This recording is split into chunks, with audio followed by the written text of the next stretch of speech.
का जो वीडियो है वो मैथ्स के लिए हम लोग 15th चैप्टर जो वेस्ट बंगाल गवर्नमेंट के जो सिलेबस के अंदर में आता है हम लोग मैथ्स का चैप्टर है वृत्त के स्पर्शक संबंधी प्रमेय। ठीक है, इस चैप्टर को आज हम पढ़ेंगे, लेकिन इस चैप्टर को हमने इस तरह से पहले डिवाइड किया है। वो डिवाइड इस तरह से कि देखो इसमें पहले हमको प्रमेय देखना होगा। प्रमेय ये 3 पार्ट में हमने डिवाइड किया है। एक तो पहले प्रमेय होगा ही, इसमें 3 प्रमेय आता है 40, 41 और 42। दूसरा है इसमें प्रयोग। प्रयोग मतलब जो एक्सरसाइज के पहले जो उदाहरण एग्जाम्पल्स वगैरह दिए रहते हैं उसको हम लोग प्रयोग के रूप में जानते हैं, तो प्रयोग हम लोग करेंगे और फिर एक्सरसाइज करेंगे। तीसरा पार्ट थोड़ा पार्ट जो है ये लंबा है, ज़्यादा इसमें समय लगेगा। तो पहला ये काम हम लोग कर रहे हैं आज का जो काम है आज का वीडियो में ये प्रमेय को हम लोग देखेंगे। तो अब इस प्रमेय को देखने के लिए इस चैप्टर के नाम से पहले हम शुरू करते हैं। जैसे देखो वृत्त के स्पर्शक संबंधी प्रमेय। ठीक है, तो निश्चित तौर पर हमको ये समझ लेना पड़ेगा कि इसमें वृत्त का स्पर्शक क्या होता है, ये मूल रूप से हमको समझना पड़ेगा। हम समझेंगे, पहले टॉपिक को समझ लेते हैं कि क्या वृत्त का स्पर्शक। ठीक है, मतलब टेंजेंट। ये टेंजेंट क्या होता है? तो यहाँ पर हम देखो ऐसे बना लिए हैं, ये वृत्त है, इसका कोई एक बिंदु पर अगर ये इस तरह से लाइन खींचा हुई है, लाइन ए बी, तो इसको हम लोग स्पर्शक जानते हैं ए बी को, और ये एक बिंदु पर स्पर्श करता है, वो है पॉइंट पी। ठीक है ना, और ये जो पी पॉइंट है इसको हम लोग स्पर्श बिंदु कहते हैं। ठीक है, लेकिन इसके अलावा और भी लाइन हो सकता है, जैसे ये लाइन है, देखो ये दूसरा लाइन है, इसको हम लोग स्पर्शक नहीं कहेंगे, इसलिए हमने यहाँ पर दे दिया है, क्योंकि कंफ्यूजन होता है कितना क्या करता है कि ये स्पर्शक और कैसे भी लाइन खींच दिया, थोड़ा टेढ़ा मेढ़ा भी लाइन खींच दिया, जैसे ऐसे लाइन खींच दिया थोड़ा सा ऐसे सटा करके, तो इसको भी स्पर्शक कर देगा। लेकिन ऐसा नहीं, जब भी वो एक बिंदु पर से स्पर्श करते हुए जाएगा तभी वो स्पर्शक कहलाएगा। अगर एक से ज़्यादा बिंदु पर अगर कट गया तो वो स्पर्शक नहीं कहलाएगा, उसका एक नया नाम होता है, वो छेदक रेखा कहलाएगी। ये सेकेंड पॉइंट है इसको, और ये छेदक रेखा प्रायः 2 बिंदुओं पर, मतलब एक बिंदु के अलावा 2 बिंदु पर काटता है। तो 2 बिंदु, जैसे ये देखो ये है, ये 2 बिंदुओं पर काटना है, और इससे जो वृत्त के अंदर में जो कटान, ये वाला जो लाइन मिला ना, ये इतना वाला लाइन जैसे EF, ये एक्चुअली वृत्त के अंदर का एक जो खंड हो गया जो लाइन का, वो या तो जीवा हो सकता है या फिर एकदम बिल्कुल बीच बीच में जाएगा तो वो व्यास हो सकता है। तो मूल पॉइंट अगर देखा जाए तो इतना ही है। सीधा सीधा अब हम एक बार प्रमेय पर सीधा चलते हैं प्रमेय के लिए। ठीक है, प्रमेय में तुम बुक से जब देखोगे तो ये लाइन तुमको मिलेगा, ये लाइन लिखा हुआ। ठीक है, बुक में पेज में तुम जाकर के देखो इस चैप्टर में, तो ये 40 प्रमेय में ये लाइन लिखा हुआ मिलेगा क्या, कि वृत्त का कोई भी स्पर्शक स्पर्श बिंदुगामी अर्धव्यास पर लंब होता है। इसको अगर तुम छोटा में याद करने के लिए और बात के लिए रखो तो सिर्फ इतना भी रख सकते हो। देखो ये आराम से याद हो जाएगा, क्या स्पर्शक अर्धव्यास पर लंब होता है, थोड़ा सिंपल याद कर सकते हैं। अब इस विषय को थोड़ा सा हम चित्र बना करके समझ लेते हैं क्या होता है। देखो ये एक वृत्त में से अगर हम बात करते हैं, ये वृत्त है, इस वृत्त में से हम यहाँ पर ज़्यादातर वृत्त की पहचान जब हम करते हैं तो हमको ध्यान रखना पड़ता है कि उसमें केंद्र क्या होगा। ये में तो हम यहाँ कल्पना जब करेंगे तो क्या लिखेंगे कि O केंद्र वाला एक वृत्त है, ये वृत्त है, इसके बाहर से एक स्पर्शक खींचा हुआ है जो वृत्त के परिधि को P बिंदु पर स्पर्श करती है या काटती है भी बोला जा सकता है। ये जो ये वाला लाइन है ये अर्धव्यास हो गया, ये स्पर्शक हो गया। तो इस प्रमेय के अनुसार से ये जो अर्धव्यास है वो स्पर्शक पर लंब होगा, या उल्टा भी बोल सकते हैं कि स्पर्शक अर्धव्यास पर लंब होगा। इसी बात को पहले कल्पना में लिखा जाता है। देखो माना कि O केंद्र का एक वृत्त है, ठीक है, O केंद्र का एक वृत्त है, एक स्पर्शक है AB, ठीक है ना, वृत्त को क्या P बिंदु पर स्पर्श करती है, और स्पर्श बिंदुगामी जो अर्धव्यास है वो OP है, यहाँ हमने लिख दिया है। तो ये सिद्ध करना हमको, ये टारगेट है, ये हमको सिद्ध करना है कि OP जो होगा AB पर लंब होगा। अब इस बात के लिए एक रचना करते हैं। रचना में क्या करते हैं, देखो यहाँ रचना में ये P बिंदु जो इस लाइन पर दिया हुआ है यहाँ पर, इसके अलावा इस लाइन का कोई एक अलग से बिंदु लो। ये रचना अभी हम चित्र में नहीं बनाए थे, हम तुम्हारे सामने देखो इसको कर रहे हैं। तो यहाँ पर एक P बिंदु के अलावा कोई दूसरा बिंदु Q ले लेते हैं और इसको यहाँ से मिला रहे हैं। देखो यहाँ से ऐसे मिला रहे हैं, तो निश्चित तौर पर देखोगे कि ये वृत्त की परिधि को किसी एक बिंदु पर काटेगा, जैसे R बिंदु पर ही काट दिया, या कोई और बिंदु यहाँ पर ले सकते हो, तुम्हारा नाम लिखने में तो अपनी ही इच्छा है। तो हमने देखा कि O को Q से जब मिलाए तो OQ इस वृत्त की परिधि को R बिंदु पर काटता है तो हम पहले रचना लिए कि ए बी स्पर्शक पर P के अलावा अन्य कोई बिंदु Q ले लिया। ये जो ए बी स्पर्शक है इस पर एक बिंदु Q ले लिया और उससे इसको मिला दिया। इसमें अगर मान लो कि मिलाने पर जो देखो ओ आर को मिलाया, जो यहाँ पर थोड़ा सा और जोड़ लेते हैं कि वृत्त की परिधि को आर बिंदु पर काटती है।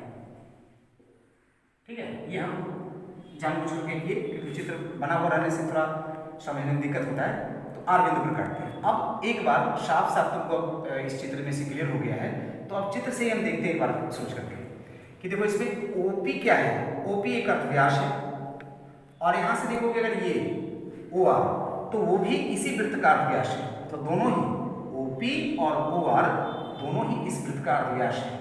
तो हम सिर्फ लिखें कि ये जब अर्थव्यास होता है एक ही वृत्त में दोनों बराबर होता है, तुमने बराबर लिख दिया पहला बात। दूसरा बात देखो ओ क्यू ओ आर से बड़ा है, ऐसे भी देखने में तुमको समझ में आ रहा है कि ओ आर से ओ क्यू बड़ा है। ओ क्यू यहाँ से यहाँ तक और ओ आर यहाँ से यहाँ तक। ओ क्यू जो है ये पूरा यहाँ से यहाँ तक ओ आर से बड़ा है, ये सिंपल भी देखने को मिल रहा है। और लेकिन कारण अगर सोचेंगे तो ये समझेंगे कि ये वृत्त की परिधि में आर बिंदु है परिधि पर, और ये क्यू जो है परिधि से बाहर है इसलिए बड़ा होगा। तो यहाँ पर हमने लिखा कि ओ आर जो होगा ओ क्यू से छोटा होगा, ओ आर ओ क्यू से छोटा होगा। यहाँ कारण भी हमने दे दिया है। इसको तुम अब दूसरे तरह से अगर देखो तो चूंकि ओ आर जो है इसमें अगर ओ क्यू से छोटा है तो ओ पी भी तो ओ क्यू से छोटा होगा। क्यों? क्योंकि ओ आर और ओ पी आपस में बराबर है। उस हिसाब से तुम ये कंडीशन ले आए। मतलब क्या कंडीशन आया कि ओ पी ओ क्यू से छोटा, मतलब यहाँ से इससे ही छोटा है। अब ऐसा अगर तुम कोई दूसरा पॉइंट लो, इधर ले लो, इधर ले लो, इधर ले लो, जो भी ले लोगे और उसको यदि इससे मिलाओगे ओ से, तो उसमें सबसे छोटा तुमको ओपी ही लास्ट में मिलेगा। जो भी मिलेगा दूसरा वो सब ओपी से बड़ा होगा। इस तरह से एक लाइन तुमको निकलेगा ये कि ओपी इसमें से सबसे छोटा है। उसको हमने लिख दिया कि पी के अलावा अगर ए बी के अन्य किसी भी बिंदु से ओ को मिलाने पर जो रेखाखंड मिलेगा उसमें से ओपी सबसे छोटा होगा। और जो देखो ऐसा कोई लाइन है और इसमें बाहर का एक बिंदु है, इसमें से अनेकों रेखाखंड है। इसको थोड़ा अलग से भी ऐसे चित्र बनाओ। मान लो ये लाइन है, एक बिंदु ले लीजिए, इसमें से अनेकों बिंदु अनेकों रेखाखंड ऐसे ऐसे खींच सकते हैं। इसमें से जो सबसे छोटा खींचा जाएगा वो उस पर लंब होता है। वो क्या होता है? लंब होता है। और इसलिए चूंकि ये सबसे प्रमाणित हो गया कि वो भी सबसे छोटा है, इसलिए लंब होगा। और ये इस प्रकार से प्रूव हो गया। अब इसके बाद हम 41 पर चलेंगे।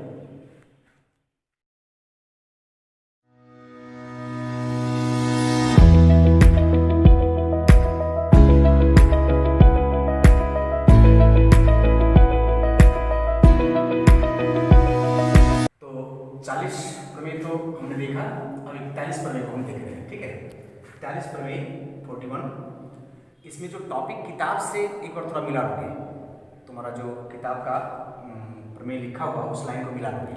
हम यहाँ लिखे हैं, ये देखो है, वृत्त के बाहर स्थित किसी बिंदु से जो दो स्पर्शक खींचे जाते हैं उसकी लंबाई समान होती है। ये किताब में लिखा हुआ है, लेकिन थोड़ा सा किताब से वो प्रिंटिंग में या जो भी हो थोड़ा डिफरेंस हो गया है। किताब में डिफरेंस हो गया। वो तुम देखोगे कि जब प्रमाण दे रहा है और कल्पना दे रहा है तो वहाँ पर दो प्रमाण दिया है, तुम देख लोगे उसमें मिला लोगे बुक में। अब पेज हमारा डिस्प्ले भी हो रहा है तो उसमें देखो कि दो प्रमाण दिए, एक पी ए बराबर पी बी मतलब स्पर्शक बराबर है, और दूसरा एक कोण भी बराबर दिखा रहा है, यहाँ देख लोगे।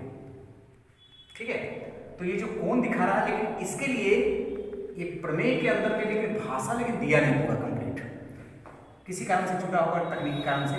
तो ये तकनीकी कारण से छूटने का हम यहाँ पर इसको पूरा कर देते हैं। देखो क्या लिखा होना चाहिए वहाँ, तथा 2 नंबर में होना चाहिए, समान स्पर्शक केंद्र पर समान कोण अंतरित करता है। ऐसा एक इसमें और जोड़ा होना चाहिए, बस यही इतना थोड़ा अंतर है।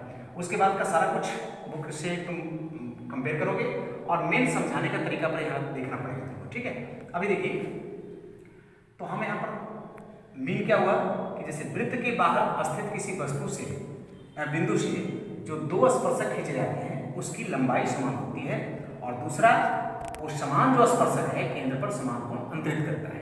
इसको अब हम समझते हैं चित्र से। देखो ये वृत्त है, इसका एक केंद्र वो है, ये बाहर का कोई बिंदु P है, ये वाला P बिंदु है। यहाँ से दो स्पर्शक खींचे, देखो एक स्पर्शक ये थोड़ा बढ़ा दिया जाता है क्योंकि ये तो आगे तक जाएगा, ये बिंदु जहाँ पर टच करता है, जिस बिंदु पर, वहीं तक की लंबाई मापी जाती है, मतलब P से लेकर A तक।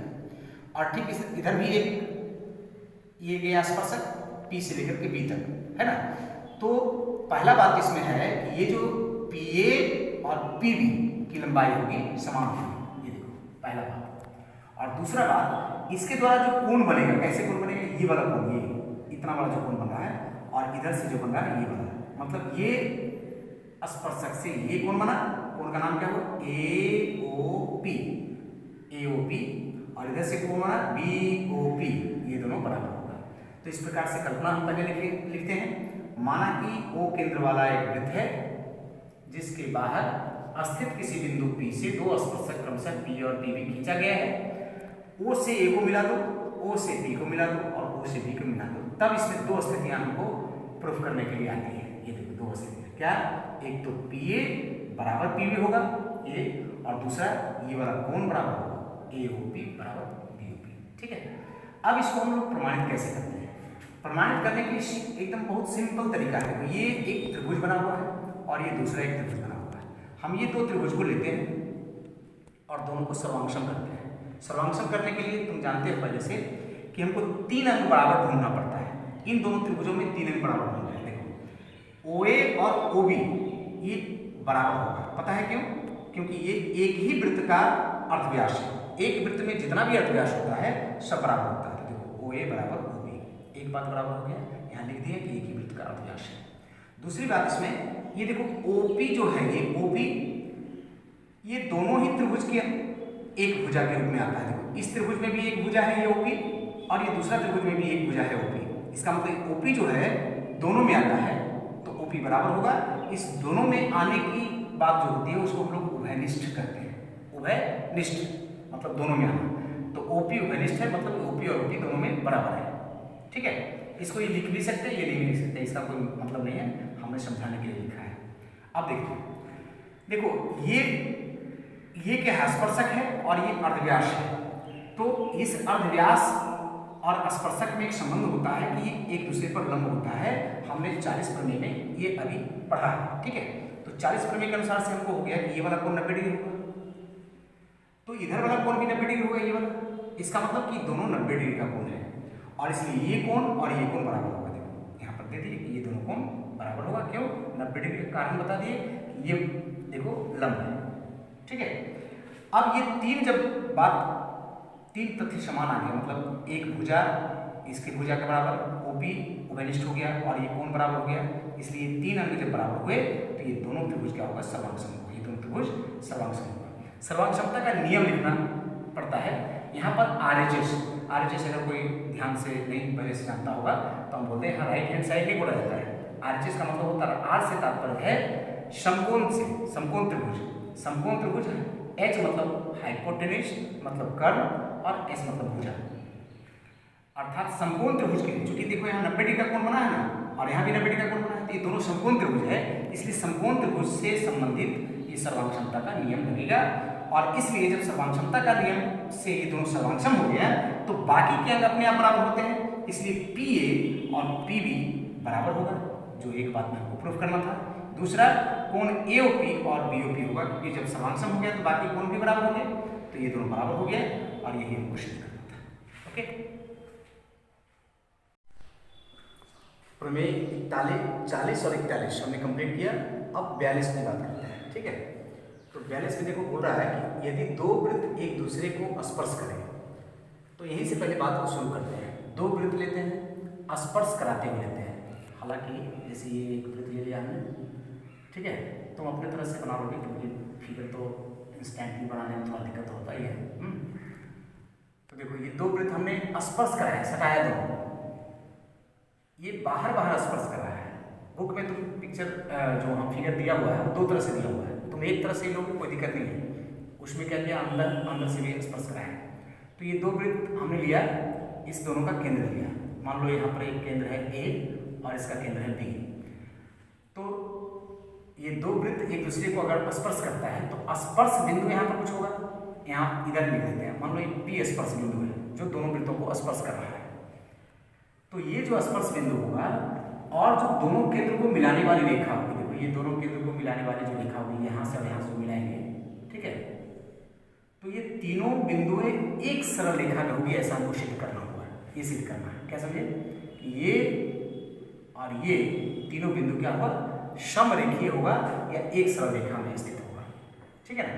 तो कल्पना लिखते हैं, जैसे कल्पना माना, यहाँ से लिख दे रहे हैं ना, माना कि ए तथा बी केंद्र वाले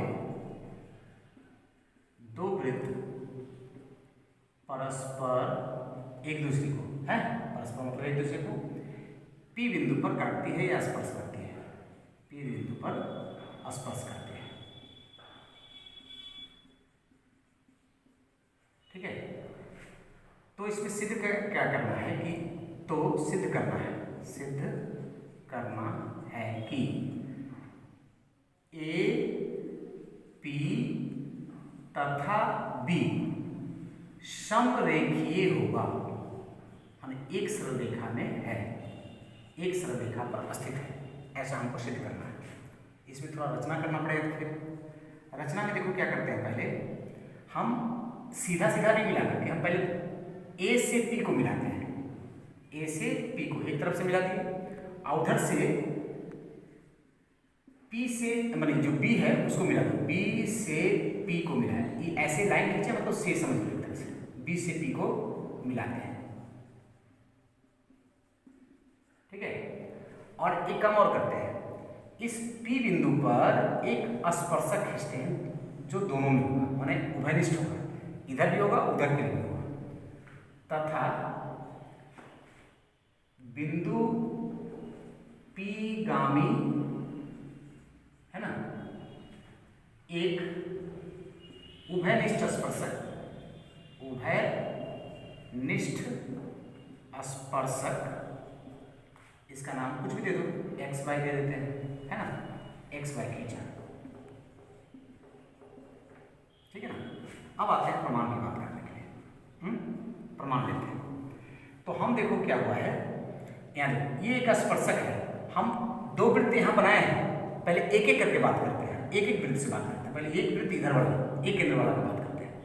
तो एक केंद्र वाला में जो यहाँ पर केंद्र ए है और यहाँ से ए पी को मिलाया है, तो ये क्या होगा, अर्धव्यास होगा, और ये स्पर्शक है।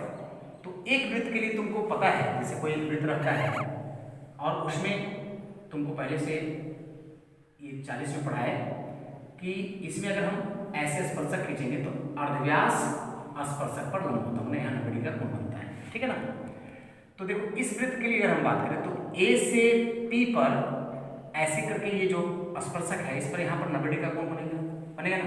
तो यहाँ पर डायरेक्ट हम लिखते हैं ऐसे, चूंकि कोण ए पी एक्स बराबर 90 डिग्री, क्यों, तो क्यों ए पी लंब होगा एक्स वाई पर, देखो होगा कि नहीं।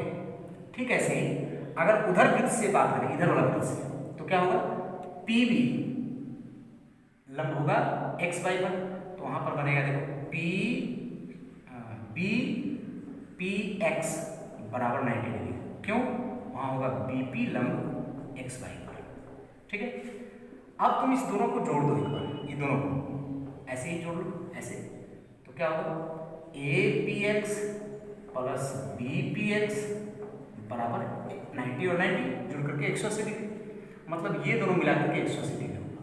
तुम पिछली किसी कक्षा में पढ़ा होगा कि अगर एक सरल, देखो अगर दो कोण ऐसा है, जैसे एक कोण है, इसमें अगर ये दोनों कोण मिलकर के अगर 180 डिग्री हो जाए, इसका मतलब ये जो लाइन है एक सरल रेखा होगा।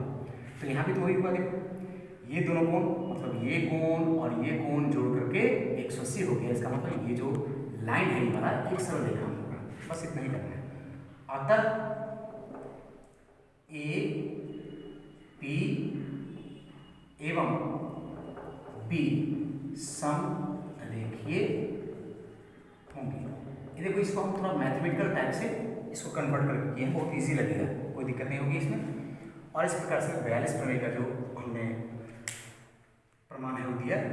अब एक बार मिला लो, हम बोले थे कि इसमें पहले एक पार्ट में प्रमेय करेंगे, इस चैप्टर में 40, 41 और 42 हमने तीनों किया। प्रयोग और एक्सरसाइज बाद में करेंगे, क्योंकि एक वीडियो में ज़्यादा हो नहीं पाएगा। तो मैथ्स का जो नेक्स्ट होगा वो हम अगले वीडियो में करेंगे। और अभी इस तीनों प्रमेय का एक बार प्रैक्टिस करोगे, ठीक है, और प्रैक्टिस करके फिर जैसा ये होगा फिर नेक्स्ट वीडियो में।